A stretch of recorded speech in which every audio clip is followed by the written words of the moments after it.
It's Ask the Expert. You can send us your questions for OJ Hollingsworth. Live phone calls on the air, 613-789-6559, extension 2803. Ottawa.morning at ctv.ca. Facebook, CTV Ottawa Morning Live. It is Travel Week, and we are concentrating today on travel. You don't have to have a travel question, but that's what we happen to be concentrating on, and there's a couple of good questions here. A lot of people are traveling over to the Caribbean, even just to the States as well. I want to ask you, Richard, about being in a hotel, and through what I believe is the hotel's fault, I fall and hurt myself or injure myself some way in the hotel. How does this work now if I'm in a different country? Yeah, that's a good question, because obviously people staying at hotels and resorts, there's a lot of physical activity and participating in sports, or even just, walking around the pool and there's a slip and a fall and an injury or a fracture. So really, the law of negligence as we have in Canada applies the same in the U.S. as a general proposition. So, the hotel property owner can be held liable and responsible. But what you want to do if you're in the U.S. and that happens is, as we always say in all cases, preserve the evidence, get names of witnesses, take photographs. But really, you're ultimately going to need to hire a lawyer in that jurisdiction. Okay, so again, we aren't authorized to start lawsuits in the U.S., but we have a network of lawyers in the U.S. that we know personally, that we help Canadian clients coordinate with, so that lawyer in the U.S.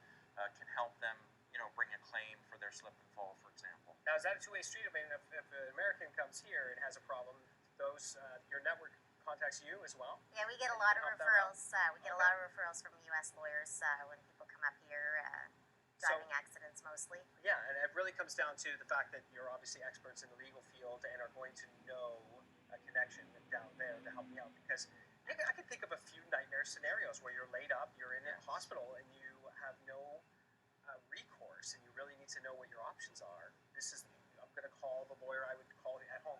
Yeah, and it actually makes sense to call, if you can, call before you leave the jurisdiction. The one thing that always makes me nervous is timelines, right? We talk a lot about timelines. There are 10-day time limits in Ontario. There could be super short time limits where you are. Okay. So let us find out for you. Right. Call us. No obligation, but let us find out for you. Then you can sort of take action if you need to, or just relax until you get home and figure it out. I can imagine there would be problem countries, not totally a problem, but certain districts where you're probably not going to be able to really have any recourse because of local authorities or any other thing that don't have the framework that we do here. We were lucky to have, right? Yeah, so Commonwealth countries, some of the Caribbean countries are Commonwealth countries. They tend to have the same legal system. Doesn't mean it's as efficient, but probably if you're in a Commonwealth country, there will be laws of negligence and there will be courts, and you will be able to proceed more or less the way you would here. Again, you want to find out about notice and you want to use a local lawyer. Other countries that are not Commonwealth countries, sometimes we say good luck. Right.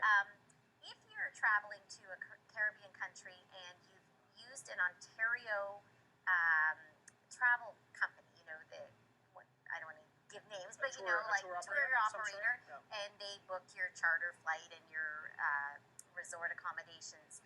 Often that link with Ontario will let you bring the lawsuit in Ontario if you need one. Right. So that can be a big help. Now, the law of the foreign jurisdiction will still apply, but at least you will be dealing in English or French, in your local environment with local lawyers. So that can really be a big assistance. Have you run into problems where someone was traveling and their insurance company did not want to or didn't believe that they should have to pay for certain situations?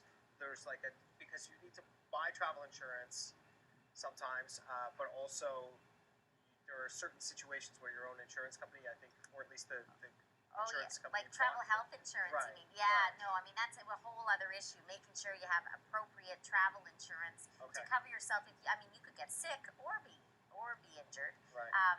All the time we get calls about people who purchase travel insurance, probably sitting in the airport, Google the number, make the call, haven't looked at the policy, they just get the premium, and then that's it. Okay. So that can be a problem. Might go over that just a little bit more, with a little bit more detail in just a moment. OJ Hollingsworth with Ask the Expert. Indeed, the experts on traveling as well. If you have a question about that or any other personal injury question, please ask it. We will do answer it. AskBrenda.ca, probably the best way to do this if you want to find out more information.